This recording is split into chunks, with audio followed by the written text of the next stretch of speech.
Veja no ICL Notícias, segunda edição. A carapuça serviu? Flávio Bolsonaro diz que Michele está completamente equivocada ao insinuar participação dele em festa de Vorcaro. Bota na rede social dela, insinuando que eu posso estar numa festa de Vorcaro, ela está completamente desinformada. Incontrolável. Após confronto e sem acordo de apoio ao enteado, Michele abandona a presidência do PL Mulher. Sóstenes cercado. PF mira pessoas ligadas ao líder do PL na Câmara em nova fase de operação sobre desvio de cota parlamentar. Mais uma que deu em pizza. Justiça da Itália anula a decisão que autorizava a extradição de Carla Zambelli no caso da arma de fogo. O ICL Notícias, segunda edição, está no ar.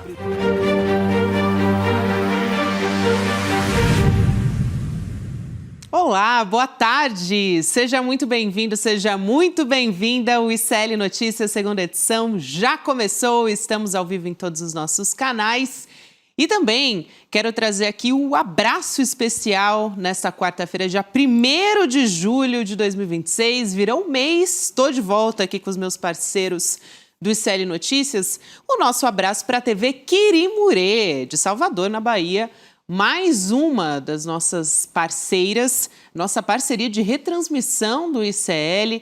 Você que quer fazer parte dessa grande rede, todos os dias está crescendo, chegando aqui para a nossa comunidade, para a nossa família do ICL. Você escreve para retransmissão@icl.com.br. A gente está divulgando todos os dias uma emissora que faz parte da nossa rede, na nossa programação. Chico Sá, que alegria estar de volta. Alegria, boa tarde. Alegria toda nossa, minha e de quem está em casa vendo você. Que bom que voltou depois de umas férias em Alagoinhas, a terra do xerém.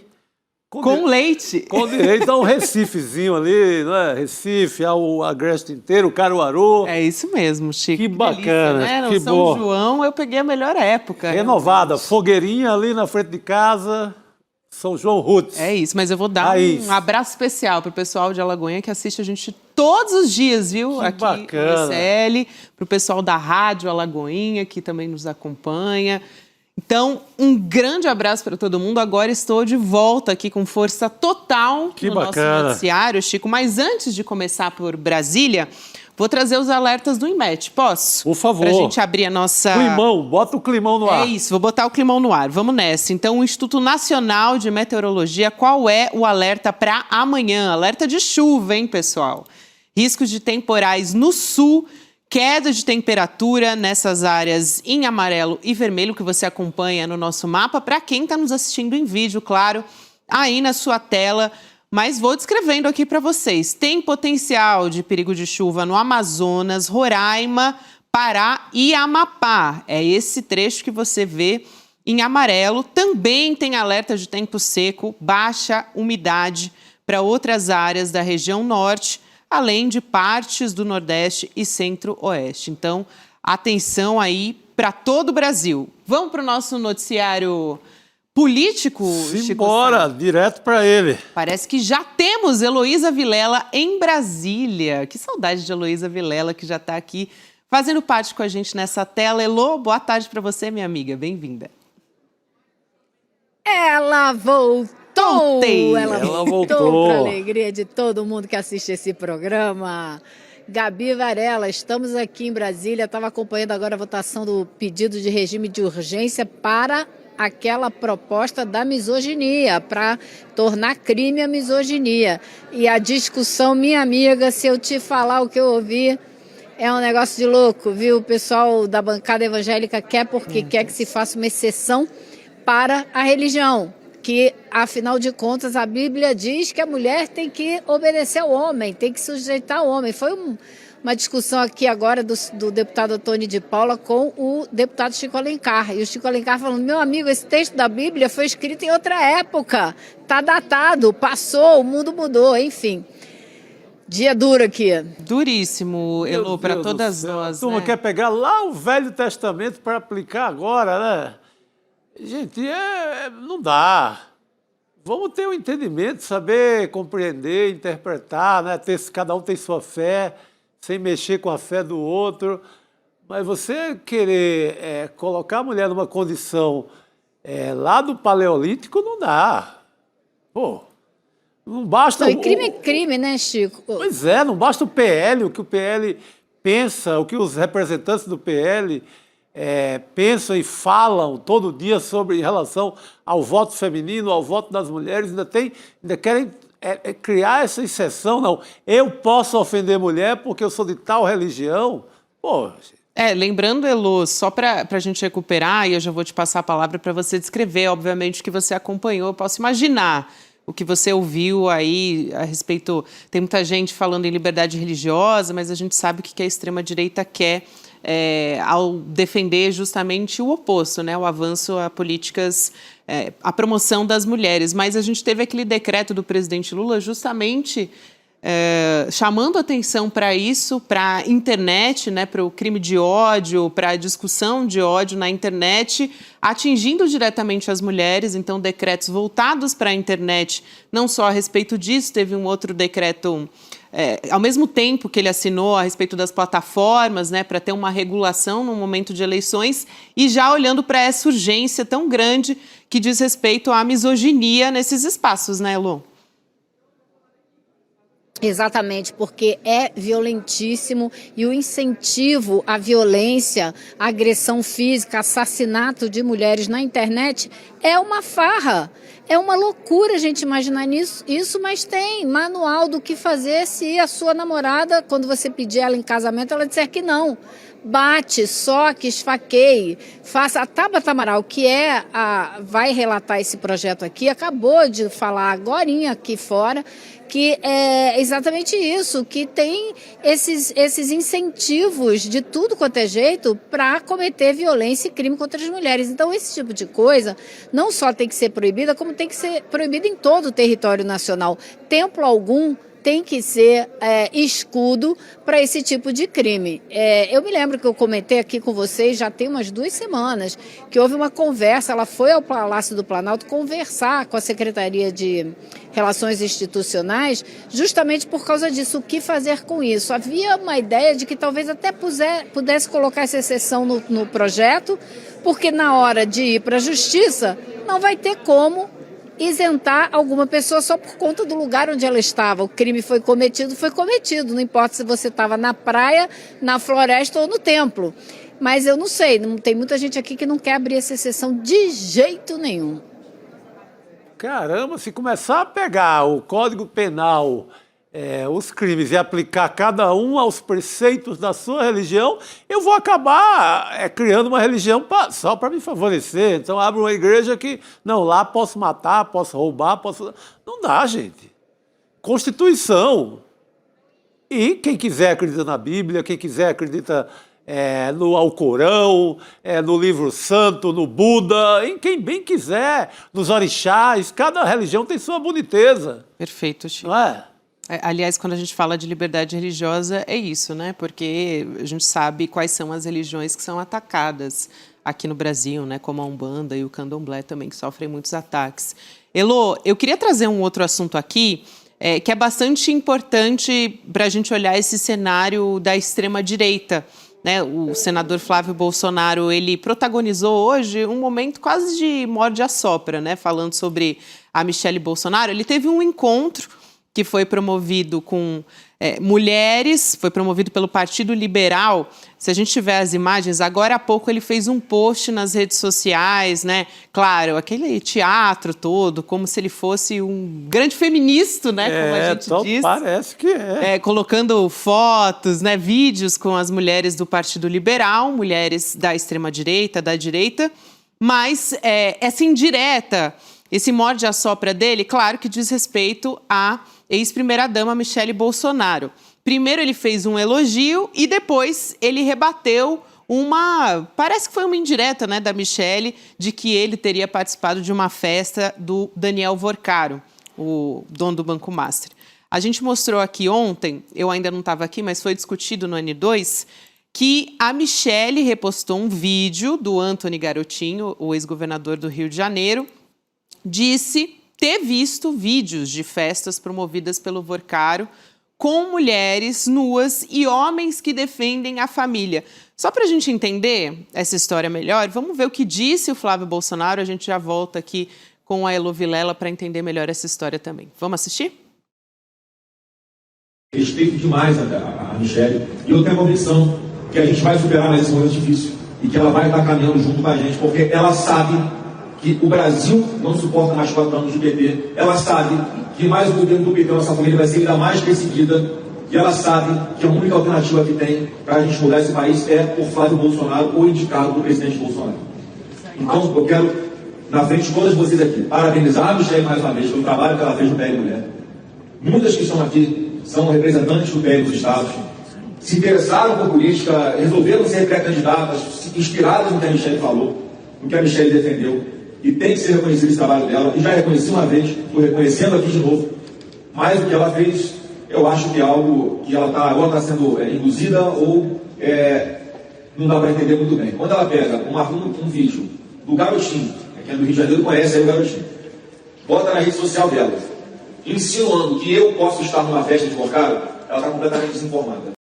O Elô, assim, só para identificar de onde também estava falando o Flávio Bolsonaro, foi naquela mansão, né, de quase 15 milhões de reais do advogado José Vicente Santini, um dos coordenadores da pré-campanha do Flávio Bolsonaro. Então, ele estava falando justamente nessa casa de luxo lá em Brasília, financiada pelo BRB, né? Revelação de ontem do ICL Notícias da Dalpiva e também da Alice Maciel, Elô. Olha lá, Mansa. Vários detalhes importantes aí. Vamos começar por o Flávio Bolsonaro ter dito que a Michelle estava acusando ele de ter estado nessa festa, ou sugerindo que ele estava. Bom, ela não disse isso. Quem vestiu a carapuça foi ele. Ela não falou que ele estava nessa festa em momento algum da postagem. Exato. Então ele já saiu vestindo a carapuça. Agora, essa mansão, quando eu cheguei lá ontem, eu bati o olho. Falei, gente, eu conheço essa casa, porque a entrada dela é muito muito esquisita, vamos dizer assim, na verdade, né? Fora do comum. O muro vem, aí de repente ele faz um bico onde tem a porta de entrada e continua. Eu falei, não, é a mesma casa, só pode ser. E aí chequei, realmente, é a mesma casa que o Santini comprou e que disse que não sabia se ia morar, se ia fazer o escritório de advocacia, que era um bom negócio, mas que, enfim. Cheguei lá, segundo o Sóstenes Cavalcante, que é líder do PL aqui na Câmara.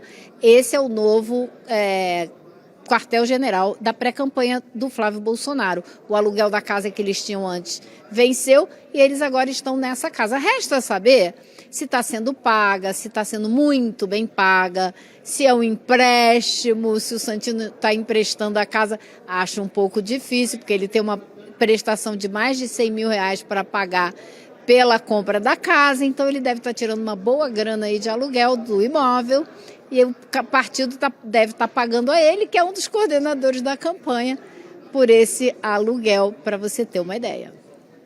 Ou dá para a gente desconfiar também que já tenha sido um negócio ali da turma do PL.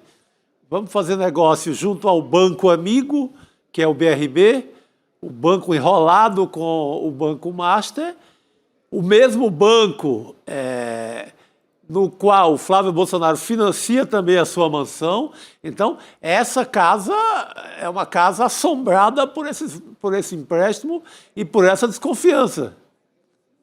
Dá para desconfiar. É a mesma fonte, um valor desse, uma casa com uma prestação de 128 mil. Essa gente está nadando em dinheiro.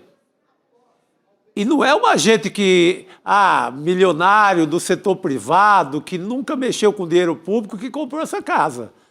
É gente que foi do governo Tarcísio de Freitas aqui em São Paulo, é gente que foi importantíssima no governo Bolsonaro. Então, cabe, no mínimo, uma investigação, para não dizer que eu estou desconfiando à toa. Pode haver dinheiro público. Essa pessoa ocupou cargos públicos recentemente. Então, seria importante averiguar por que essa pessoa compra tanto imóvel depois de ter passado no setor público.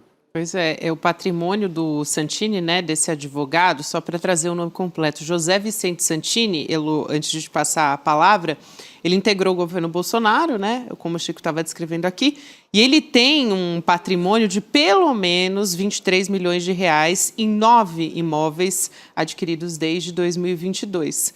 E essa mansão que a gente estava mostrando aí na tela agora há pouco, que é de onde o Flávio Bolsonaro falou, né, nesse vídeo, vai ser o QG da campanha do Flávio Bolsonaro, né, do Partido Liberal, na verdade, em 2026, exato. Não só do Flávio. Agora, toda a imprensa come mosca, né? Porque o cara faz um evento lá, sai todo mundo falando do PL Mulher, colocando aquele jornalismo declaratório, fala uma mulher, fala outra, fala o Flávio e etc. E esquece a cena do crime. Mas nós não esquecemos, né, Chico? E CL não.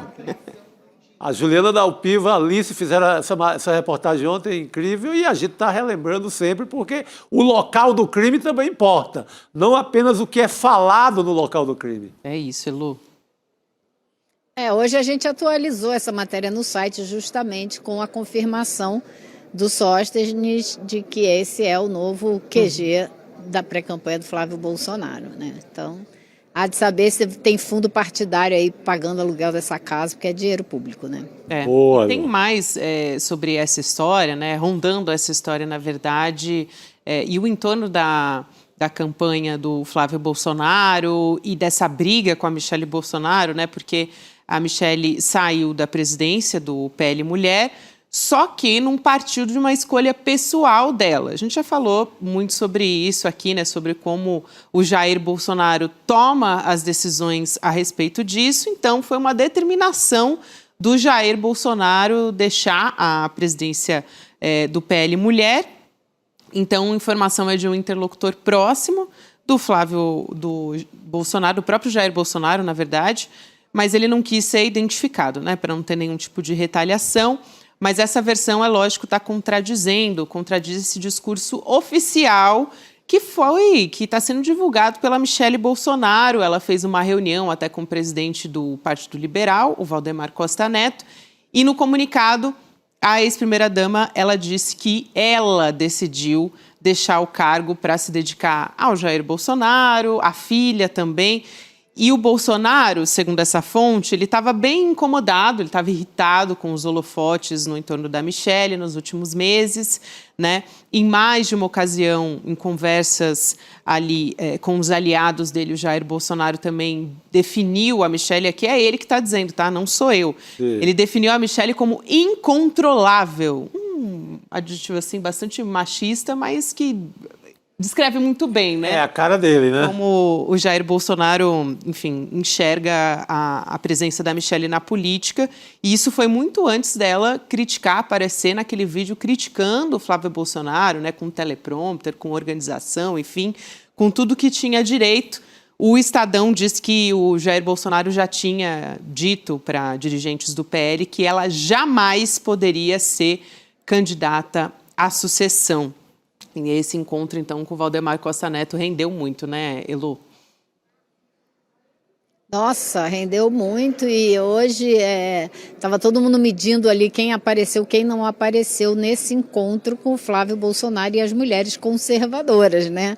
E por incrível que pareça, para surpresa de muita gente, inclusive de algumas das mulheres presentes lá, a Priscila Costa, que é a vice-presidente do PL Mulher e é a vereadora que a Michelle queria que concorresse ao Senado lá no Ceará, que aparentemente foi o motivo de toda a discórdia na família mais recente, ela estava lá. Muita gente achou que ela não ia, muita gente achou que ela ia ficar solidária à Michelle, mas pelo que a gente está vendo aí é um tal de larga a mão de um e larga a mão do outro, porque se esse evento todo foi ruim para o Flávio, hoje eu descobri que também foi ruim para a Michelle.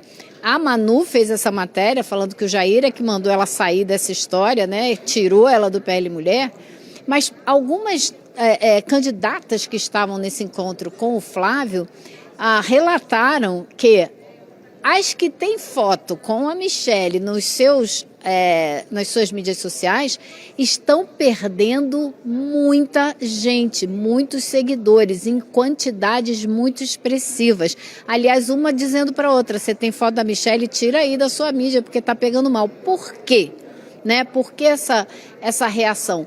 Porque para muita gente na direita, o que a Michelle fez foi criar uma divisão dentro da candidatura e tornar mais difícil o objetivo maior deles, que é ganhar a eleição, que é derrotar o presidente Lula, derrotar a esquerda. Então tem muita gente que ficou irritada com o Flávio, ficou irritada com o tratamento que é dado às mulheres dentro da direita, mas muita gente ficou muito pau da vida com a Michelle também, por, de certa forma, detonar a possibilidade deles chegarem ao poder. Muito bom, Elô. Eu vou te passar, Chico, deixa eu só chamar o nosso papo legal, querida, porque por tem favor. a ver com esse assunto. A enquete já está disponível para você que nos acompanha votar. A pergunta é a seguinte: quem sai perdendo com as novas decisões da Michelle Bolsonaro? Você pode escolher o que você acha, a própria Michelle que sai perdendo, a candidatura do Flávio, ou o PL todo, porque vai perder votos femininos. Era o que a Elô Vilela estava trazendo agora. Até o Valdemar Costa Neto, Chico, ali numa apuração da CNN que eu estava vendo, ele estava tentando conter os danos, sugeriu que a Michelle gravasse um vídeo novo, né? Dizendo, arrependimento, que ela não estava bem quando ela decidiu fazer essa gravação, né? E a Michelle jamais faria isso. Foi a resposta dela para o Valdemar Costa Neto, então... Hora nenhuma, ela pode até ser que venha esse perdão até o final da eleição, mas até agora, ao final da campanha. Até agora, ela não parece que vai tomar essa medida. Esse racha que a Elô acaba de nos contar aí, ele parece que já é bem evidente, bem patente dentro do PL. Só que eu acho que o Flávio perde muito, talvez o estrago não tenha sido medido ainda, mas na comunidade evangélica. A Michelle é forte na comunidade evangélica. Esse voto das mulheres evangélicas é muito do domínio dela. Eu não sei se essas pesquisas que foram divulgadas hoje já captaram um pouco desse racha, do efeito do vídeo da Michelle, mas o Flávio tem a perder, sim, com esse voto evangélico. Só no Distrito Federal o estrago pode ser bem importante. Então, eu creio que tem um estrago à vista para o Flávio Bolsonaro. Tem... eu tendo a achar que tem estrago para os dois, sabe? Porque ela tem uma pretensão política, ela não vai ficar do lar para sempre, cuidando de Jair, né? Ela está de olho no futuro político dela. E para muita gente, ela nesse momento agiu em causa própria, sem pensar no coletivo da direita. E isso pegou muito mal também. Então, acho que sobrou faísca para todo mundo nessa história. Sobrou faísca para todo mundo na história, certamente. Elô, mas é isso. O Valdemar Costa Neto estava tentando trazer uma conciliação, até veio, né? Estava assistindo a Copa do Mundo, voltou para o Brasil dizendo que ia tentar uma conciliação com a Michelle Bolsonaro, tentar colocar panos quentes, mas até agora não conseguiu muito, não. Não parece. Não parece. Vamos seguir ainda falando de extrema-direita aqui. Gente, eu queria trazer uma pauta relacionada ao Sóstenes Cavalcante, que é um deputado federal, líder do PL na Câmara dos Deputados, né? Pessoas ligadas a ele foram alvo hoje de uma operação da Polícia Federal. Vamos entender essa história.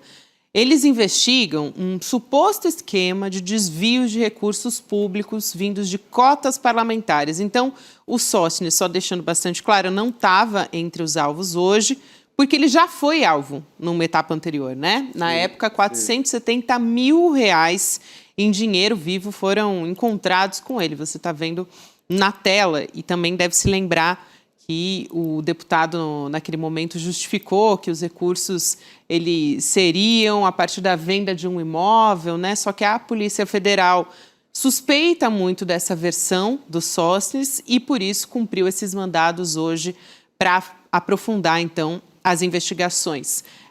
Pessoas que fizeram saques em dinheiro aliás, desse dinheiro, né? E um advogado que apresentou também uma versão sobre a aquisição desse imóvel, foram elas alvo da operação.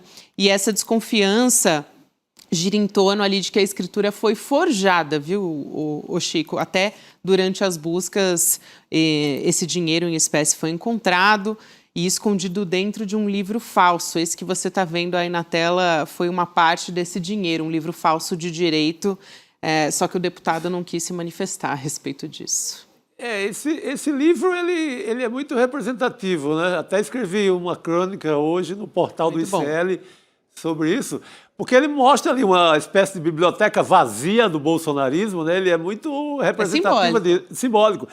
Lembra, inclusive, uma manifestação do próprio Bolsonaro em 2020, quando era presidente, que diz que os livros adotados pelo MEC têm muita letra, tem muita escrita, e podiam ser coisas mais arejadas, mais sem escrita, ou seja, podia ser livros sem contar nada, podia ser só desenho, uma coisa assim. Então, sem conteúdo. Quando eu vi esse livro recheado de grana, esse livro falso, esse livro oco, cheio de dinheiro, eu lembrei da dica do próprio Jair Bolsonaro, que os livros deveriam ser sem muita coisa para contar. Então, talvez, no entendimento dos assessores, do mundo do PL, do Partido Liberal, do líder Sóstenes Cavalcanti, talvez a ideia de livro seja essa, né? Um bicho oco cheio de dinheiro. Essa... Cheio de dinheiro, com certeza. Você sabe que... Por favor, Elo.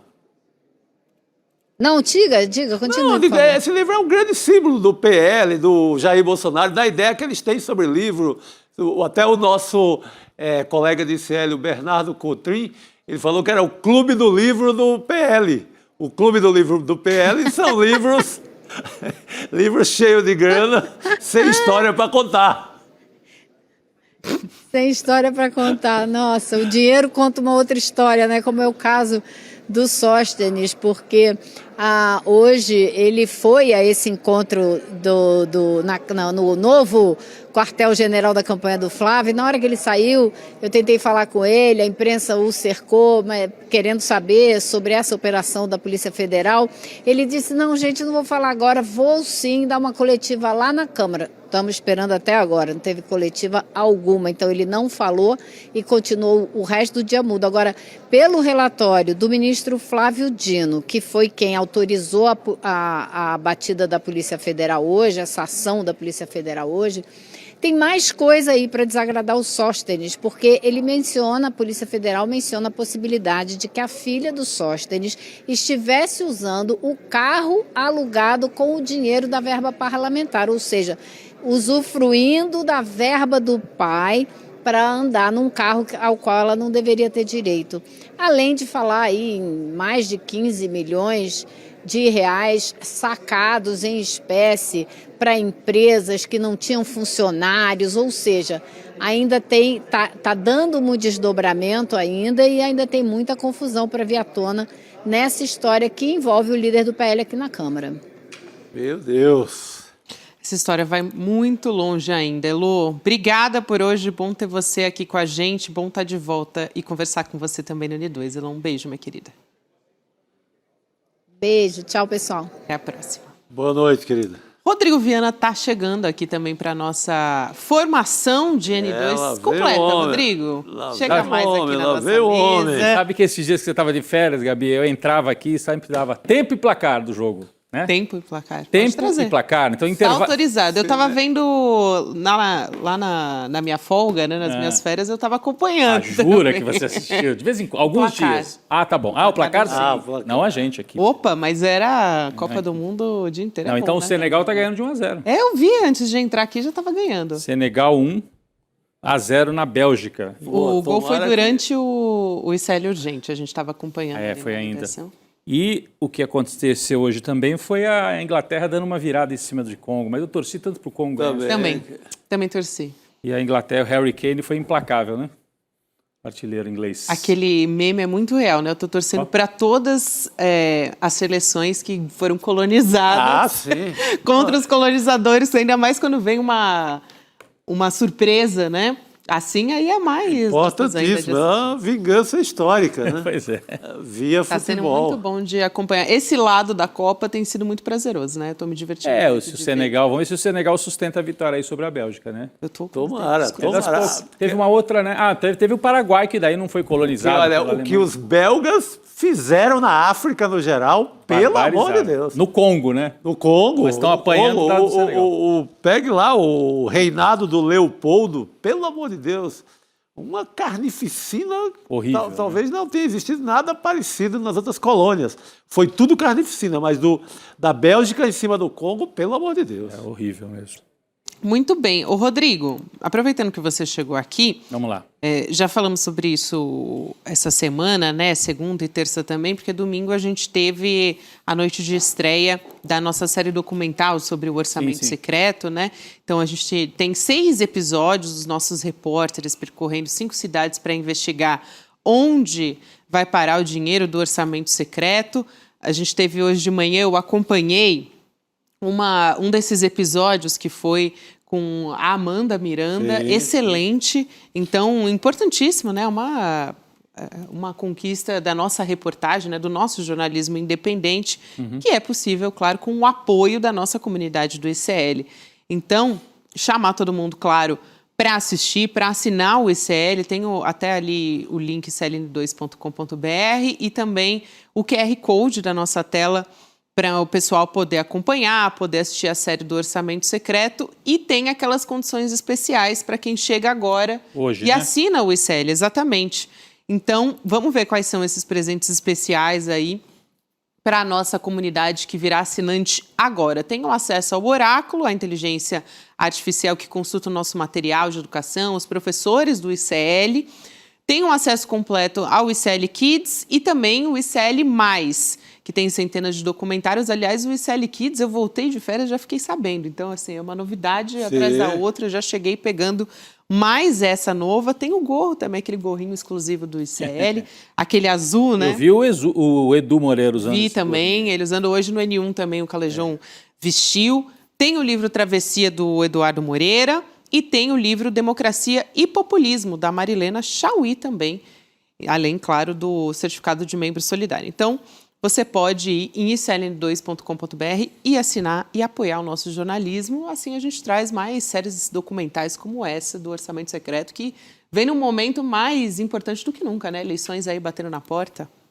Pegue o conjunto da obra do ICL em matéria de séries documentais, sai do Bandidos de Farda, golaço, né? Excelente Coisa lembrança. histórica, um furo histórico que muda a maneira de contar a história da repressão no Brasil. Tem o Império do Malafaia, né? Império do Malafaia, você pula para o Orçamento Secreto, assim, que é toda essa patifaria de como o dinheiro do orçamento público acaba Sequestrado. Né? sequestrado para qualquer lugar do Brasil.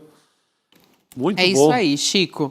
E, Rodrigo, seguimos aqui. A gente vai agora falar da pauta internacional, trazendo o professor de Relações Internacionais, Leonardo Trevisan, que está a postos aqui para conversar com a gente no N2. Professor, boa noite, bom conversar com você. Ele conseguiu adiantar o horário, eu achei que... Hoje temos o professor mais cedo. Eu vi a nossa equipe correndo atrás, mandando mensagem ali. Obrigada, né, professor, por ter Obrigado por ter adiantado. Isso Muito mesmo. bom. Imagina, Rodrigo. Gabi, Chico, boa noite para vocês. Boa noite, querido. Vamos lá. Vamos embora. Vamos nessa, professor. Eu vou aqui trazer como nossa primeira notícia, né, o governo dos Estados Unidos declarando que o PCC é a maior organização criminosa do Ocidente. A gestão do Trump anunciou hoje sanções contra 2 brasileiros, além de 3 empresas sediadas em São Paulo e outra em Portugal. Esses brasileiros, quem são? O Vitor Henrique de Oliveira Chimada e a Estela Stephanie Nunes Henrique de Oliveira. O governo Trump diz que a Chimada, né, ou melhor, o Chimada, que é o Vitor Chimada, teria lavado mais de 30 milhões de dólares nos Estados Unidos, usando criptomoedas para transferir valores de volta ao Brasil em nome da facção criminosa. E a Estela Stephanie é apontada como a secretária do Chimada, operando na coleta das quantias de dinheiro, né? Quantias bastante vultuosas, diga-se de passagem. Essas sanções elas foram apresentadas quase que logo depois, né? Um mês depois, professor, dos Estados Unidos passarem a classificar tanto o PCC como também o Comando Vermelho como organizações terroristas. Então, professor, talvez essas sejam as primeiras sanções de outras, né, que a gente pode esperar ao longo dos próximos meses e outros tipos de intervenção que são imprevisíveis vindo do governo Trump, né?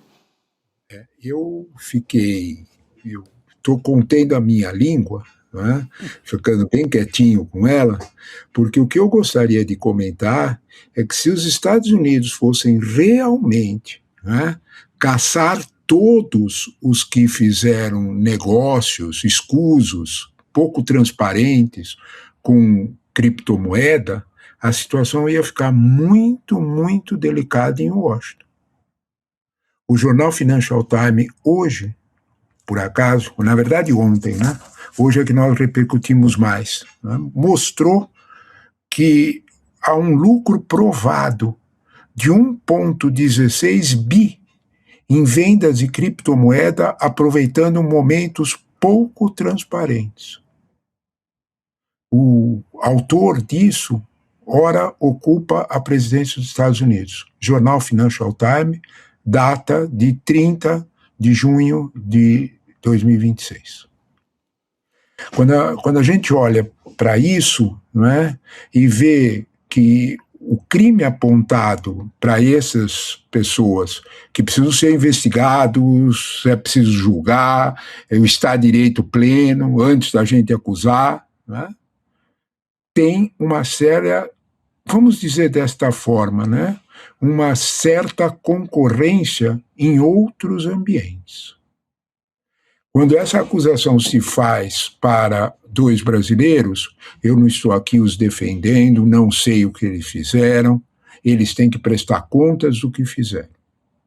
Na base, for respeitado o Estado de Direito e principalmente o direito de defesa, universal. Mas se nós formos cobrar só o crime deles for usar lavagem de dinheiro com criptomoeda, eles não estão sozinhos. E agora? Porque é muito fácil, né? Veja bem, eu vou citar de novo a fonte. É o jornal Financial Times de 30 de junho. Se alguém acha que o Financial Times é um jornal de esquerda ou anti qualquer coisa, eu recomendo a busca de um psiquiatra instantâneo. Né? Muito bom. Instantâneo. Sim. Porque eu estou falando do Financial Times. É a Bíblia de qualquer banqueiro, rico, médio, é a Bíblia. Todo o mercado financeiro, a primeira leitura do dia é o Financial Times. Todo o mercado financeiro, sem dúvida alguma. As aberturas na Ásia, aqui, eles acompanham instantaneamente. É um quadro, é um jornal. Não é a primeira vez que eles compram essa briga com Trump. Há uns 2 meses, eles publicaram que os filhos de Trump tiveram uma lucratividade com criptomoeda, tanto o Donald Jr. quanto o Eric. O Donald Jr. da ordem de 800 milhões e o Eric da ordem de 600 milhões. Não foram processados. Então, quando nós olhamos para essa denúncia com todo o alarde que ela tem, né, imaginar que só esses 2 brasileiros lavam dinheiro de tráfico de droga é brincadeira, né? Cadê o cartel de Sinaloa? Onde é que está o cartel de Sinaloa? O cartel de Sinaloa é só dentro do México. O cartel de Jalisco é só dentro do México. Inundando as cidades americanas de droga de todos os tipos. Desculpa. Né? A gente precisa colocar as coisas nas dimensões que elas têm. Né? O alarde colocado em torno desses 2 brasileiros que eventualmente tiveram essa culpabilidade, que tudo precisa ser investigado antes da gente acusar, né? De alguma forma, eles não estão sozinhos. Né? E eu acho que isso, de algum modo, serve bastante, né, para a gente fazer uma fria análise da função dessa acusação de narcoterrorismo para essas organizações.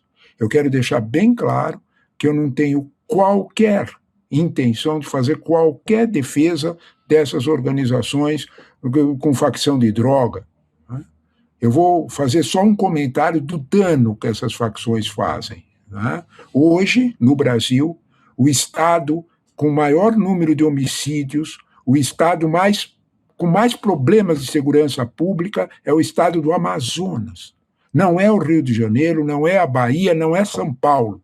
É o estado do Amazonas, pela guerra entre PCC e Comando Vermelho, pela posse do transporte de cocaína naquilo que eram os aeroportos dos garimpeiros. Olha do que nós estamos falando. Quer dizer, não há dúvida alguma que essas duas facções de tráfico de droga estão de algum modo penetrando o Estado brasileiro, todo mundo sabe, elas precisam ser combatidas. Eu endosso as palavras completas que o presidente Lula, o Mauro Vieira e outros políticos responsáveis também disseram. Isto é a pura verdade, são elementos perigosos, mas isto é um problema dos brasileiros. Este é o ponto. Isto é um problema dos brasileiros. Se nós ouvirmos o Exército, a Marinha e a Aeronáutica, estão em absoluto silêncio sobre isso. Mas não são poucas as matérias de que eles comentam com a devida calma de que isso, em absoluto, os militares brasileiros concordam. Em absoluto. Isso é um quadro de um ataque direto à soberania brasileira inimaginável. Sim. Então, quando nós olhamos para esse quadro, talvez a gente tenha que dar a dimensão que isso tem. E sabe qual é, Gabi, a dimensão disso? Quem fez e por quê? Por que de repente aparece uma notícia como essa, com todo o alarde que ela tem e que ela produz? Como se por um acaso se tivesse descoberto a pólvora, se tivesse descoberto, desculpa, todo mundo sabe que, eu comentei, o cartel de Sinaloa, de Jalisco, os outros cartéis de droga estão dentro dos Estados Unidos, eles lavam dinheiro lá dentro. Exato. Então, desculpa, a pergunta que nós temos que fazer é por que isso está feito, por que dois nomes são oferecidos neste momento do debate eleitoral brasileiro. Se você me disser que isto foi mais uma vã tentativa de, vamos dizer deste modo, aplacar as atenções nacionais para as pequenas querelas da família Bolsonaro, eu vou te dizer que foi uma tentativa, o objetivo é mais ou menos esse. Mas eu acho que... Se vai aplacar ou não, é outra história. Mas que o objetivo apareceu aqui por esta razão, isso não é preciso ser analista de relações internacionais para perceber. Claro, diga. Eu ia dizer que pegam personagens que não são conhecidos e tal. Acho que não tem uma repercussão muito grande, a não ser a repercussão da gente que tem a obrigação crítica de dizer não venham se meter nos assuntos internos brasileiros, mas é um primeiro passo para que eles se metam realmente nos assuntos aqui nesse ano eleitoral. Eu posso aproveitar, professor, assim, a gente está na época de Copa, e esse assunto é muito sério que o senhor está trazendo, mas Senegal acabou de fazer 2-0 para cima da Bélgica, A gente estava falando aqui mais cedo que o Congo, que foi colonizado pela Bélgica de maneira brutal, acabou sendo derrotado pela Inglaterra, apesar da nossa torcida. Mas agora o Senegal vai derrotando a Bélgica, que foi o país colonizador, Gabi. 2-0. A gente estava na torcida mesmo. Por favor. Viu, Rodrigo, eu estou observando essa Copa de um jeito muito curioso. É a primeira vez, ou talvez a única que nós vamos assistir, talvez, e daqui para frente pode piorar muito, em que certas análises de geopolítica entraram nos gramados. Tudo o que acontece na geopolítica, no amplo xadrez geopolítico, entrou nos gramados. Vamos prestar bastante atenção que países médios e pequenos estão se tornando absolutamente relevantes numa hora em que o mundo inteiro presta atenção nisso.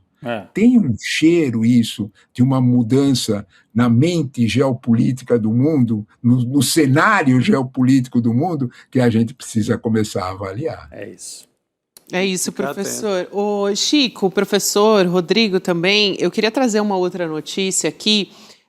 que também diz respeito à Itália, mas também voltando o olhar aqui para o Brasil, e a Carla Zambelli, né? A Justiça da Itália anulou hoje a decisão que tinha autorizado a extradição da ex-deputada Carla Zambelli naquele processo que é relacionado à condenação no caso da arma, né? Que ela perseguiu um jornalista pelas ruas dos Jardins na véspera da eleição. E também a Justiça determinou que esse pedido apresentado pelo Brasil seja submetido a um novo julgamento. Então, os magistrados italianos, eles levaram em consideração o pedido da defesa da Carla Zambelli de que o procedimento seja reavaliado. Então, com essa decisão, na prática, né, o processo de extradição vai voltar a ser analisado pela Corte de Apelação de Roma e o caso vai voltar para a etapa inicial. Então, não tem nada definido na questão da análise, não tem data ainda para essa análise acontecer. E em maio, agora há pouco, a Justiça da Itália tinha anulado o primeiro pedido de extradição da Zambelli naquele caso da invasão do Conselho Nacional de Justiça, né, do sistema, da plataforma. Então, mais agora um revés, né, no que diz respeito à extradição da Carla Zambelli. Chico, você que na época, né, defendia que a Carla Zambelli permanecesse na Itália, só que cumprindo, né, assim, o que ela deve à justiça. O meu temor na época era chegar no Brasil e o juiz aí despachava uma liminar ali quarta-feira à noite, enquanto a gente estava vendo Corinthians e Santos, e tirava ela da cadeia, né? Mas acabou hoje se concretizando na Itália. São dois casos, né, em que ela foi condenada. O caso do CNJ, a Gabi já explicou, mas só para frisar bem, porque as pessoas assim acompanham e é confuso isso mesmo, né? Ela tem duas condenações e tem prisão pedida no Brasil, né, pelos dois casos, né, condenação definitiva já. O caso da invasão do Conselho Nacional de Justiça em parceria com o hacker, a justiça italiana entendeu que o Alexandre de Moraes era vítima e, ao mesmo tempo, participou do julgamento. Então, não deveria ser concedida extradição. Mas agora tem esse outro caso, que é o caso da arma. Mesmo nesse caso, a justiça italiana está mandando refazer todo o procedimento e vamos ver se a justiça italiana vai conceder a extradição nesse caso, porque daí não tem Alexandre de Moraes. Esse caso foi contra um cidadão brasileiro na rua. E aí, se a justiça italiana vai conceder, se vai dar um jeito de proteger a Carla Zambelli, mantendo a bolsonarista lá na Itália, Gabi. E aí ela seria mantida em liberdade, né? Essa aqui é a questão, né? Exato. Quero ouvir o professor sobre isso também, até levando em consideração outras decisões, talvez, da justiça italiana, para tentar entender melhor de onde vem, né, esse precedente. Professor, sem contar que tem uma extrema-direita forte na Itália também. O governo é da extrema-direita. Há, inclusive, personagens novos na extrema-direita italiana, bastante complexos e valia a pena a gente olhar para isso. Mas o episódio das extradições italianas, né, elas têm muito a ver com uma estrutura diplomática, né, de aproximação diplomática entre Brasil e Itália, que vem desde situações com chefes mafiosos presos aqui, né, e que o Brasil foi muito, vamos dizer desta forma, né, não foi nem um pouco conivente em devolvê-los à Itália, né, na medida do possível, né, na medida de certas situações bem definidas, né. O quadro italiano é um quadro complexo porque foi a última instância da justiça italiana que anulou tudo o que foi feito antes no caso Zambelli. Né? Pelas ponderações que vocês já fizeram, de fato havia uma outra situação nos outros casos. Neste caso, né, a justiça italiana deixou de lado completamente a notícia crime, o fato, né, e analisou apenas o âmbito do julgamento. Né? Isso tem uma situação muito complicada. Eu não sou jurista, não tenho autorização para comentar isso, só chamo a atenção, né, que são dois mundos diferentes. Né? É o mundo do procedimento judicial e o mundo da notícia crime, são duas realidades. Né? Ela podia, para conceder a extradição, dizer: justiça brasileira, tire de perto os envolvidos e faça um novo julgamento que nós vamos pensar na extradição. Não foi feito isso. Eu acho que isso tem a ver, sim, em um viés político muito definido na Corte Suprema Italiana, que não cabe a nós analisar, mas só, de alguma forma, identificar. Porque a Corte Suprema, será que todas as outras instâncias desconheciam o direito? Porque foi unânime nas outras instâncias, né? Desde a primeira instância até o Tribunal de Apelação. Quando foi a Suprema Corte é que ele foi negado. Então, de algum modo, eu acho que isso precisa ser levado em conta quando a gente analisa esse caso, né? Justamente, professor, eu ainda quero, trazendo aqui notícias internacionais, falar sobre a Venezuela, né, gente? Uma situação terrível, contabilizando 2.295 mortos nesse momento. Uma reportagem da CNN Internacional está relatando a falta de gasolina até para as escavadeiras, para fazer esse trabalho, né? Frente aos escombros, as pilhas de escombros. Tem imagens muito impressionantes dessas, enfim, esses estabelecimentos, casas, né, arquiteturas e essas escavadeiras paradas na frente. Tem muito entulho também que está sendo removido pela própria população. Então, as famílias tentando ali num desespero também encontrar seus entes, né, seus familiares. A reportagem também destaca esse desespero, né, provocado pela falta de combustível no país, que é quase que uma ironia, né, porque tem a principal reserva de petróleo do mundo e é o que movimenta a economia venezuelana. Então, é um impacto assim sem precedentes e até de acordo com a ONU, com as Nações Unidas, o estado de La Guaira, o mais atingido pelos terremotos, convive com falta de comida. E tem os serviços essenciais que deixaram de funcionar ou que estão funcionando com muitas limitações, comunicação prejudicada, vocês estão vendo aqui algumas imagens na tela. E, é claro, né, mais uma vez, deixando a nossa solidariedade ao povo venezuelano, a quem tem família, e a gente acompanha com muita preocupação até onde vai essa história, né, professor? Já vi alguns analistas falando até, comparando essa história com o Haiti e qual é a possibilidade de viver um novo Haiti, né, na Venezuela, e a gente vendo as imagens do povo venezuelano, né, correndo ali nas ruas, enfim. Nesse caso, provocando também muito tumulto a partir de todos os desdobramentos dessa história. O que mais me assusta nesse quadro, né, é o que sobrou do Haiti depois do terremoto. Né? O Haiti hoje é governado por gangues que se matam e numa situação muito complexa. Né? A Venezuela tem muita semelhança. Né?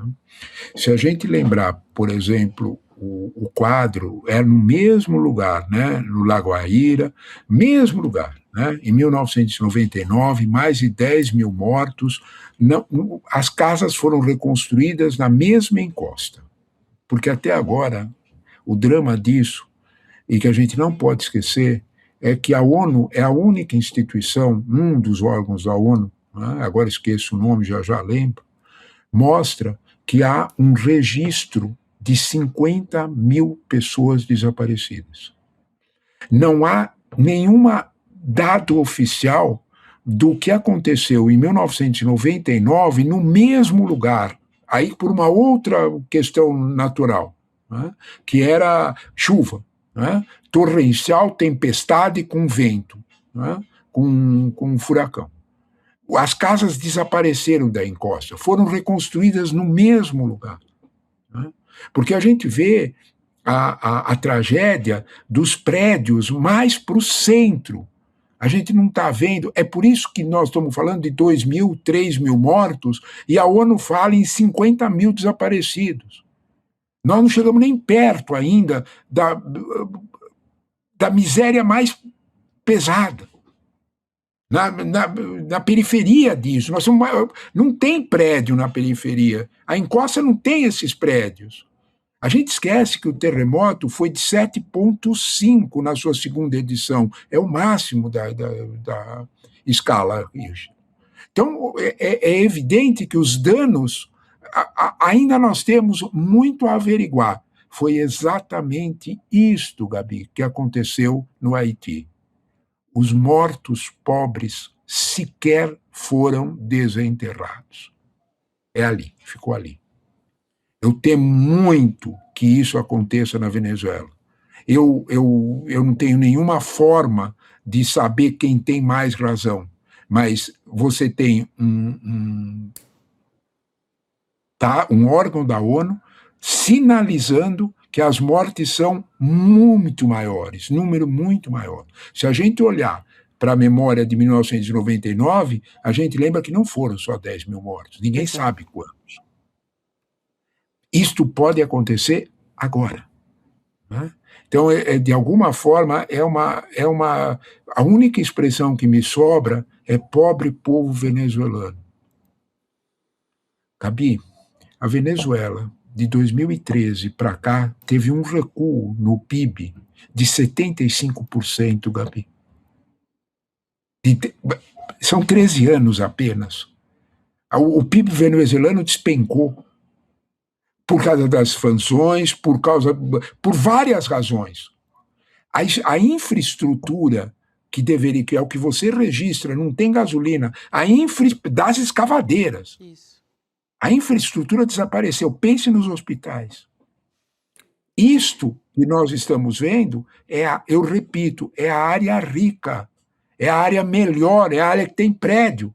Não é a encosta do morro, gente. Né?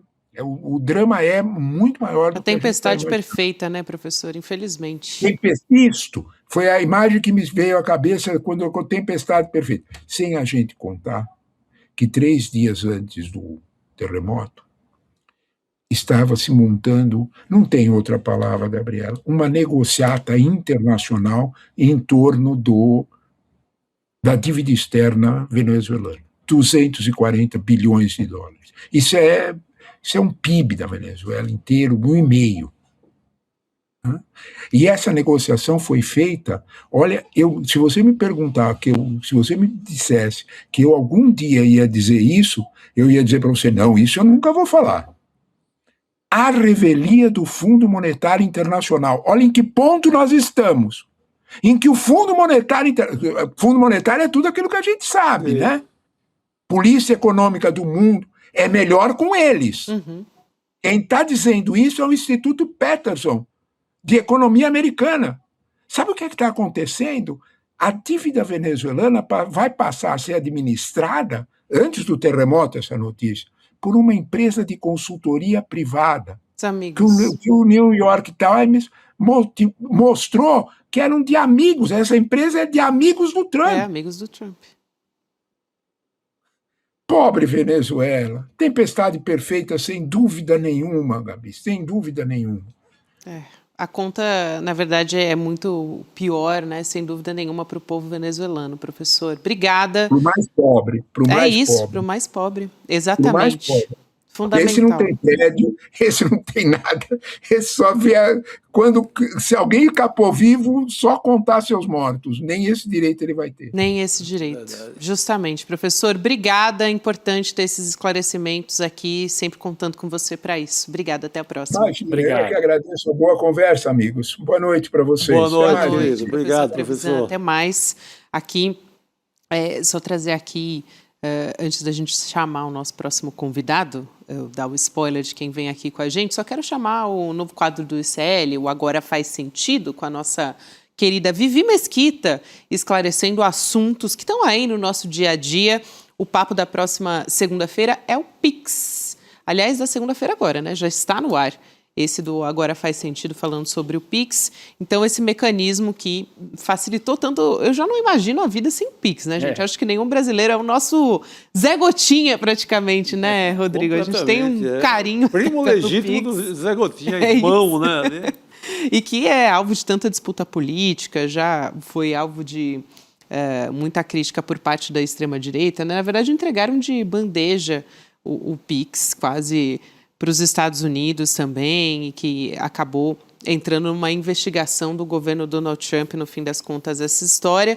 Mas a gente traz aqui um esclarecimento sobre o que é o Pix, o que representa o Pix no mundo, para os Estados Unidos. Vai em icl.com.br/Agora Faz Sentido para assistir todos os episódios, inclusive esse novo.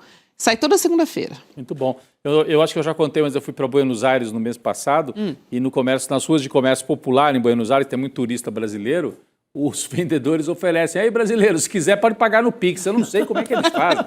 Os argentinos abrem conta no Brasil. Sei lá. Sei que podia pagar no Pix na Argentina, cara. A hora que eu vi isso... Abrir conta no Banco do Brasil. Deve ser. E dá um jeito de Pix. pagar no Pix. Eu sei que tinha argentino vendendo dinheiro, vendendo produto no Pix, lá em Buenos Aires.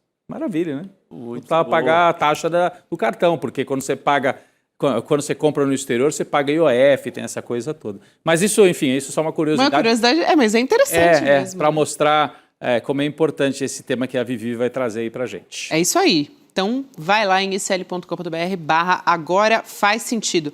Seguimos, vamos falar de pesquisa, gente? Pesquisa da Atlas Bloomberg, divulgada hoje, apontando que o presidente Lula lidera ainda mais as intenções de voto no principal cenário de simulação de primeiro turno para as eleições presidenciais que acontecem em outubro. Então, vamos colocar aqui na tela.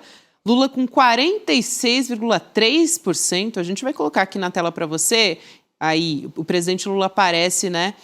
Em vermelho na sua tela, 46,3% para você que só me ouve. E também, logo na sequência, vem o senador Flávio Bolsonaro com 36,6% das intenções de voto. 10 pontos de vantagem para o Lula no primeiro turno. É isso, no primeiro turno. Tem uma comparação com o levantamento de abril, em que o presidente cresceu 2,3 pontos percentuais, enquanto o Flávio Bolsonaro, nas intenções de voto, nesse caso, caiu, né, para o Flávio Bolsonaro 2,4 pontos. E quem cresceu nessa pesquisa foi o Renan Santos, também do Missão, aparecendo com 7,8% das intenções, mas isso porque essa pesquisa, a gente estava pesquisando ali o motivo para isso. É uma pesquisa que ouve muitas pessoas na internet. Na internet. Exato, onde ele é mais forte. Então, isso explica também tem sido uma tendência. Quando a pesquisa é no ambiente de internet, ele tem mais pontos. É isso, Renan, porque a turma dele mais mobilizada na internet. Aí o menor percentual, Ronaldo Caiado, 2,9%, e o Romeu Zema, 2%. Vamos chamar o nosso convidado, Renato Meirelles, presidente do Instituto Locomotiva, para nos ajudar a entender esse cenário. Chamar quem entende, né? Quem entende do riscado. Renato, bem-vindo. Bom, boa noite, Gabi, Rodrigo, Chico, prazer enorme estar aqui de novo, hoje com opiniões mais consensuais, assim, sobre qual é o cenário. Assim não tem graça. Mais ou menos. Depende consensual para quem, mas tende a ser mais consensual aqui para o público do ICL. O que a pesquisa da Atlas aponta para a gente, e vocês foram numa linha inicial bastante bacana, de que, por ser uma pesquisa de internet, tende a responder às pessoas que estão mais engajadas com o processo eleitoral. Isso serve para explicar o Renan Santos, mas serve para explicar também o problema que o Bolsonaro está tendo nessa pesquisa. Né? Porque os eleitores do Bolsonaro, em geral, são eleitores mais aguerridos na sua militância digital. Então, esse aumento do distanciamento dos bolsonaristas com os eleitores do presidente Lula mostra que algo tem que ser refeito aí na estratégia da oposição.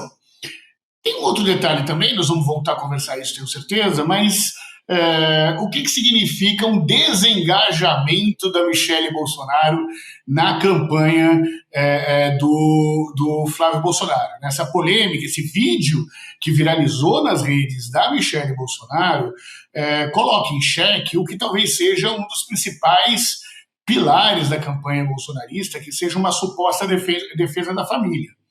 Essa foi a primeira pesquisa que conseguiu entender esse fenômeno, ou ir a campo durante um processo de desgaste aí de Flávio Bolsonaro, desgaste com a madrasta, uma resposta ruim também que ele deu para a madrasta. Isso pode ser um dos aspectos que ajude nessa explicação. Para o Meirelles, se esse crescimento do Renan Santos... tudo bem, a pesquisa foi feita na internet, mas o Renan Santos tem potencial para disputar essa eleição, ou ele está se construindo? Aí assim, um pouco de análise, né? É claro que a gente não vai ter todas as respostas agora, mas ele tem potencial para esta eleição, ou ele está se construindo para 2030? Olhando essa pesquisa de hoje, o que você diria? que ninguém tem potencial para essa eleição senão Flávio Bolsonaro e Luiz Inácio Lula da Silva.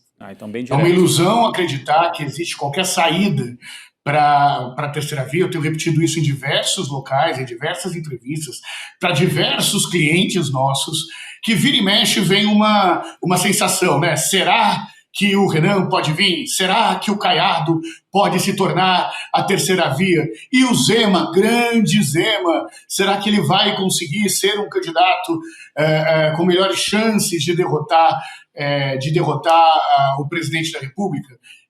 Eu creio que não, mas só esses balões de ensaio que surgem mostram um descontentamento que também parcela da elite e do mercado financeiro como um todo tem do presidente, o descontentamento que eles têm de Flávio Bolsonaro. A única pessoa, o único candidato que eles odeiam mais do que o Flávio Bolsonaro é a reeleição de Luiz Inácio Lula da Silva. Só que eles não gostam do Bolsonaro.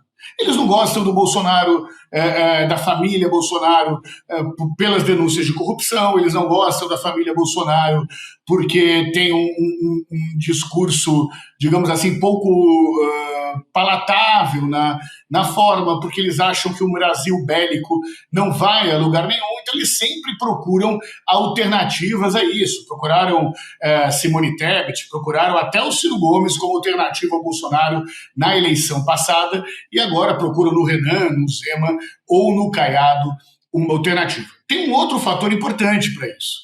Quando você vai olhar efetivamente as ações econômicas do governo de Jair Bolsonaro, elas não foram, digamos assim, liberais, né? Nós vimos que se deu calote nos precatórios, se teve uma série do cofre aberto nas vésperas do processo eleitoral, e isso também incomoda o setor financeiro, incomoda aí os eleitores da Faria Lima, que tem pouco voto, mas tem muito poder econômico. Renato, eu vou trazer aqui também a vantagem do segundo turno. A gente falou, claro, observando os números do primeiro turno, né? Esses dados, e o presidente Lula continua ampliando a vantagem também, recebendo 48,8% das intenções de voto contra 42,3% do Flávio Bolsonaro, e brancos e nulos em 8,9%. E eu sempre tenho que trazer aqui os dados, né, da pesquisa Atlas Bloomberg, entrevistou 4.999 eleitores entre os dias 26 e 30 de junho, com margem de erro de 1 ponto percentual para mais ou para menos, com intervalo de confiança de 95%. Então, aqui, só para reforçar essa conversa que a gente teve sobre as intenções de voto, né, como é que fica essa história. E eu queria, Renato, aproveitar a sua presença aqui para falar sobre a crise do Partido Liberal, mais especificamente... Só uma coisa, claro. Gabi, desculpa. Se você puder voltar à tela, claro, acho que tem um dado muito interessante. Então vai lá e a gente fecha rapidinho. Se a gente olhar a mudança do Lula, ele teve uma variação perto da margem de erro, né? Teve uma variação de 0,8, está dentro da margem de erro. Ou seja, Lula não mudou muito no cenário. Quando nós pegamos o Flávio Bolsonaro, ele caiu abaixo da margem de erro. E subiu muito o não sei, branco e nulo. O que a gente pega? Ele tem um pouco mais do que os eleitores, do que a sua votação de primeiro turno. Ele subiu um pouco. Então, são aqueles eleitores que saíram do Flávio Bolsonaro e parte deles voltam para o Flávio Bolsonaro no segundo turno. Agora, esse crescimento que a gente viu de 5% para quase 9% entre o não sei, o branco e o Lula, mostra, não por acaso, que tem um eleitor que está de verdade insatisfeito com o bolsonarismo. E se a gente for observar, nós vemos um ataque muito grande, não apenas da Michelle, mas do Renan Santos, contra o bolsonarismo. O Renan foi um dos candidatos que mais critica o bolsonarismo, chamando inclusive Flávio Bolsonaro de traidor. Muito bom, Renato. É importante a gente trazer também essa análise, aí partindo para essa história do PL, né? para treta, na verdade, entre o Flávio Bolsonaro e a Michelle, a ex-primeira-dama. O Valdemar Costa Neto também está meio perdido nessa história, não está conseguindo colocar panos quentes, né? Voltou, estava assistindo o jogo da Copa e teve que voltar correndo para tentar apaziguar essa treta pública depois do vídeo da Michelle Bolsonaro, não está conseguindo abafar a crise. Hoje, a gente viu mais cedo aqui no N2 que nos bastidores o Valdemar tentou convencer a Michelle a gravar um vídeo novo, dizendo que ela não estava se sentindo bem no dia e que não era bem assim, enfim, voltar atrás nessa história. Para a coluna do Igor Gadelha, do Metrópolis, o Valdemar disse que decidiu acabar com a presidência do PL Mulher. Ele explicou que o PL Mulher só vai ficar agora com as presidentes estaduais, que não tem ninguém à altura, né? É difícil substituir a Michelle Bolsonaro nessa história. E também algo que a gente disse mais cedo, Rodrigo, é que, na verdade, essa decisão é do Jair Bolsonaro, que estava muito incomodado com os holofotes ali. Tem uma apuração Michelle, nossa, né? Nesse sentido, de que o Jair é que deu ordem para extinguir. Agora tem PL mulher estadual, tem mulher estadual, mas não tem mulher federal. É isso, mais ou menos, a decisão do Valdemar. E ele postou, o Flávio Bolsonaro, né, um vídeo com as mulheres, Chico, para dizer que o encontro foi proveitoso, para mostrar, né, um contraponto, já que ele quer o voto das mulheres e a Michelle consegue, de certa forma, minar essa ala dentro Mas um encontro esvaziado hoje, né? Porque não estava a própria Michelle, não estavam a Tereza Cristina e nem a Damares, né? Nomes importantes em vários agrupamentos das mulheres de direita, né? A Tereza Cristina mais no campo do agro e do centro-oeste, e a Damares dialogando também com mulheres evangélicas e tal. Que a Michelle dialoga também. E a Michelle também dialoga. Eu queria ouvir o Meirelles sobre isso. O Renato falou que a questão do conceito de família, que é muito pregado pela candidatura do Flávio Bolsonaro, pelos bolsonaros no geral, fica um pouco abalado, né, Renato? Fica bastante abalado. Fica bastante abalado, porque o discurso dela é que ela está cuidando do marido dela. E isso é algo bastante valorizado nas famílias brasileiras, né? Uma mulher, e nas famílias conservadoras ainda mais, né? De uma mulher que serve, de uma mulher que está à disposição do marido, e ela é uma mulher que se mostrava e se posicionava, e creio que vai continuar fazendo isso, também como independente. Agora, vamos entender do ponto de vista político o que significa a extensão do PL Mulher. Significa tirar os recursos financeiros do partido para que a Michelle tenha condições de construir uma bancada que é dela. É aí que tá boa. Uma bancada que é mais da Michelle do que do partido. É também algum prêmio de consolação para o Flávio Bolsonaro, que é o candidato do PL, não parecer que ele saiu por baixo nessa situação, como saiu, inclusive,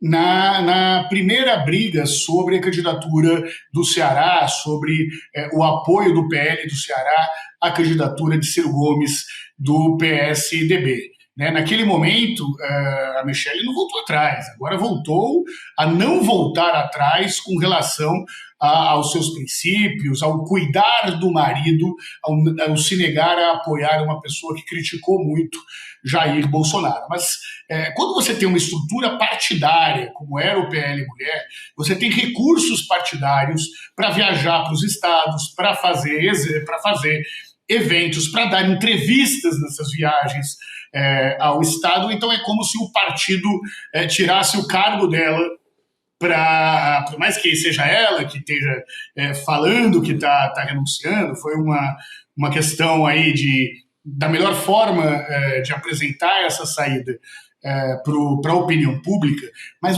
na prática, o que a gente vê? Ela deixa de ter o sobrenome PL. Num primeiro momento, isso esgarça o fôlego financeiro, o colchão financeiro e o sobrenome, que não é o Bolsonaro, mas é o partidário, que possibilita ela participar de todos os eventos. Eu, na prática, tenho dúvidas se isso vai funcionar. Por uma razão muito simples, não faltam pessoas com dinheiro que gostem da Michelle, que com as redes sociais ela pode fazer declarações para o lugar que ela quiser, sem necessariamente ter que viajar para isso, para cumprir essas agendas, e acredito também que pode ser uma possibilidade de, em breve, ela sair do PL ou simplesmente não se candidatar ao Senado, o que poderia ter um senador a menos para o PL. Nós sabemos que o desafio grande da oposição é virar maioria no Senado Federal. Essa coisa de perder o cofre, eu acho que é o mais importante, né? Porque perdendo o cofre, perde também a oportunidade. O cofre, esse pedaço do cofre, né? O fundo partidário é gigantesco do PL, é o maior de todos, e um pedaço desse fundo estava ali no setor do PL Mulher. Se ela deixa de presidir, ela deixa de controlar um pedaço da grana. E deixando de controlar um pedaço da grana, pode ter dificuldade para eleger bancada. Tudo bem, tem esses outros caminhos que o Renato Meirelles estava explicando aí para a gente, né? Fazer arrecadações via internet, etc.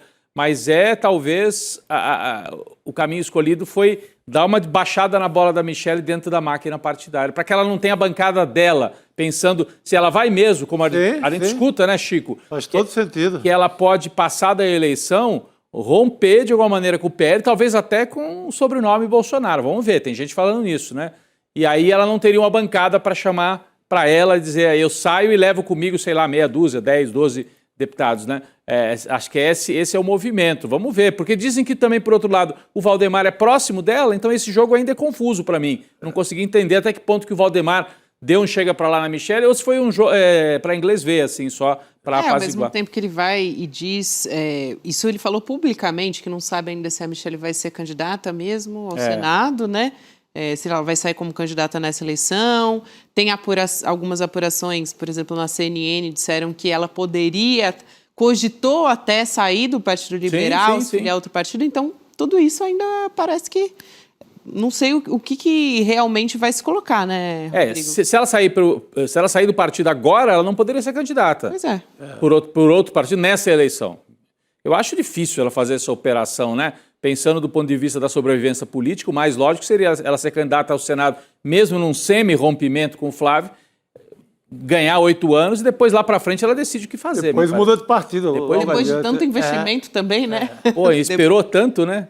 E agora é a chance de ter uma autonomia, ter um mandato dela, e não ficar na mão do marido ou dos enteados, que para ela é muito pior, né? Diga, Renato. Não, é isso mesmo. Então, não faz nenhum sentido ela sair do partido agora, mas ela sabe que se ela não for candidata, isso é um problema para o PL, ela está colocando na mesa uma determinada candidatura, mas acho que sairá candidata, sim, pelos motivos que o Rodrigo acabou de dizer. É isso, eu também acho, é isso aí. Vamos aguardar os próximos desdobramentos dessa história, ainda tem muita água para rolar. Acho que tem Gabi, só uma outra coisa. Claro. O fato, vamos olhar efetivamente as ações que a Michelle tem tido nos últimos tempos. Uhum. São ações muito mais próximas a um outsider da política do que o próprio Flávio Bolsonaro tem se colocado na política. Então essa história de ser contra o sistema cola muito mais naquela, olha, eu não vou mudar de opinião de alguém que falou mal por conveniência política. Ela está jogando o Flávio para a política tradicional. Quando ela frita a bananinha, sendo irônica e sendo engraçada, é muito um estilo do Renan Santos também. Então, acho que vamos entender que a Michelle, ela está fazendo direitinho o jogo de se tornar uma personalidade independente do bolsonarismo, sem deixar de ter posições radicais. Só que ela não tem posições radicais gritando como o bolsonarismo. Ela tem posições radicais com uma voz suave. E essa voz suave pega os eleitores que se afastam, que têm medo da radicalização do bolsonarismo.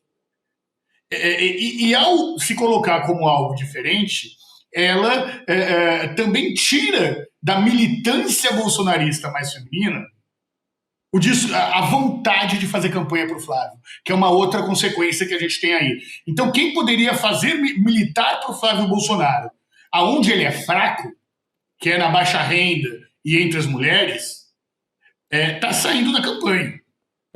E isso enfraquece um eventual fortalecimento do Flávio Bolsonaro, aonde ele realmente precisa ter se quiser ganhar a eleição.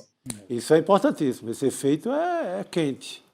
Tem que ver o impacto, né, mais a médio e longo prazo que essa história vai trazer para as mulheres e para os evangélicos, né? No caso do Flávio Bolsonaro, nessa pré-candidatura aí. Mas vamos seguir acompanhando. Ô, Renato, eu queria trazer um outro assunto ainda aqui com você a respeito do fim da escala 6x1, né? O presidente do Senado, Davi Alcolumbre, ele se reuniu hoje com parlamentares do governo, com centrais sindicais também para discutir essa PEC. E esse encontro ele foi articulado pelo senador Paulo Paim, que é do PT, autor de uma proposta mais antiga sobre esse tema e muito ligado também à classe trabalhadora e assuntos dessa temática. E participou também a senadora Tereza Leitão, que agora é líder do governo na casa. O presidente da CUT, o Sérgio Nobre, disse que está otimista depois dessa reunião. Essa foi a avaliação dele. E a Tereza Leitão também afirmou numa coletiva que viu um alinhamento do governo com o presidente do Senado. A gente tem aqui uma fala, um vídeo da Tereza Leitão. Vamos assistir e a gente volta a conversar a partir disso. Vamos.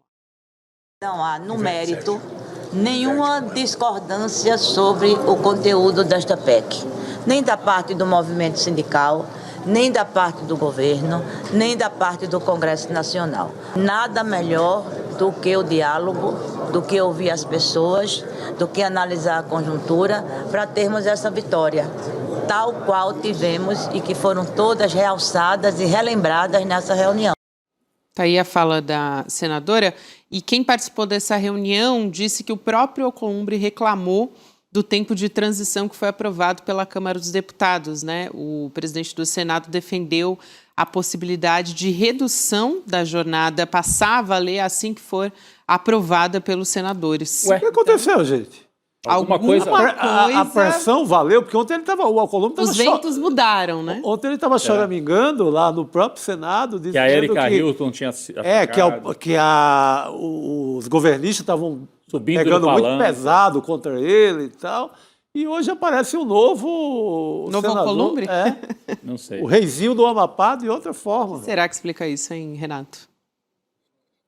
Não faço a mais vaga ideia, mas é política, né? Então, o que a gente pode pensar aí? Primeiro que o Paulo Paim é um interlocutor gabaritado pelo PT, que não é candidato, portanto não teria interesse eleitoral necessariamente na pauta e é um senador muito vinculado à pauta. Um senador que, inclusive, dialoga muito bem com a oposição, né? Algum tempo atrás, acho que um mês atrás, a Damares pediu uma parte no discurso do Paulo Paim, elogiando a sua história, elogiando todas as conquistas que ele fez. Eu estou falando da Damares. Sim. Elogiando o Paulo Paim. Então, acho que tem uma busca de um outro tipo de interlocução no Senado Federal. Isso explica? Não, isso não explica. O candidato do Alcolumbre está atrás no governo do Amapá? Opa, isso pode significar alguma coisa. Fora isso, nós temos um outro desafio aí, que é como que essa pauta se resolve de uma forma que pareça consensual. É esse o interesse da oposição ao governo.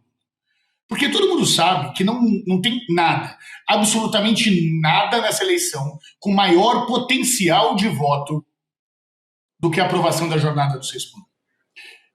Digo mais, se o governo não continuar martelando nessa pauta publicamente, ele pode correr o risco, inclusive, de ter a iniciativa da pauta diluído aí como um grande consenso do Congresso Nacional, o que diminuiria a potência de capitalização política que o governo tem na pauta. Se eu fosse estrategista, coisas que eu não sou, se eu... se o governo me pedisse uma sugestão, coisa que não fará e eu não responderei, eu diria que entrar com um projeto de plebiscito popular ou de referendo popular imediatamente sobre o 6x1 traz a oportunidade do governo capitalizar da melhor forma possível o fim da jornada 6x1, a redução da jornada dos trabalhadores brasileiros. Renato, importantíssima a sua presença aqui com a gente no N2. Obrigada, sempre bom ter você aqui para conversar, seja discordando, concordando, é sempre bom conversar contigo. Valeu, querido. Obrigado. Eu adoro vocês. Obrigado, pessoal. Obrigado. É bom de todo jeito, na discórdia e na concórdia. Prosa é boa. Mas o negócio não tá muito bom aqui em Bélgica e Senegal, né, Rodrigo? Poxa, a Bélgica arrancou um empate. Pô, esses impérios 2-2. malditos. Eles foram para virar 2-2, é isso, né? Nosso É isso, Ricardo 2-2. Pô, a Gomes. gente nem pode sonhar, né, com uma vingança histórica, simbólica, né? Nem isso a gente pode sonhar Também mais. a gente estava aqui com um olho no peixe e outro no gato. Mas vai para prorrogação, Lanciaram, provavelmente. 2-2 por enquanto. Vamos acompanhar. Bora, Senegal, Ainda por dá, favor. gente. Ainda dá tempo. E eu quero também chamar todo mundo que está nos acompanhando para uma conversa com os nossos jornalistas, com os nossos analistas, com a nossa equipe, lá no Papo Legal. Se você entrar amanhã, 1h30 da tarde, na sala do Papo Legal, com a redação do ICL, você vai encontrar Manu Borges, nossa repórter lá de Brasília. Pô, Então, já prepara as brava perguntas pra brava Manu, que bacana. E vamos ver como é que ficou nossa enquete também, falando em Papo Legal. A gente tem aqui a pergunta: quem sai perdendo com as novas decisões da Michele Bolsonaro? Agora há pouco a gente conversava com o Renato a respeito disso também. A maioria votou, 78%, o PL todo, porque vai perder votos femininos. Então, vai ter prejuízo na bancada, no tamanho da Cara, bancada. que estrago, né? E o Paulo Figueiredo dizer que mulher não sabe votar, e aí o Flávio pede desculpa, diz que não concorda. É aliado que estrago. parece, na verdade, opositor, né, Rodrigo? Estrago. Porque piora ainda mais a situação. É porque não dá para vestir a máscara por muito tempo. E o suspense que segue em relação às cenas da festa Das astronautas. das astronautas. Vamos ver se o Antônio Garotinho tem razão.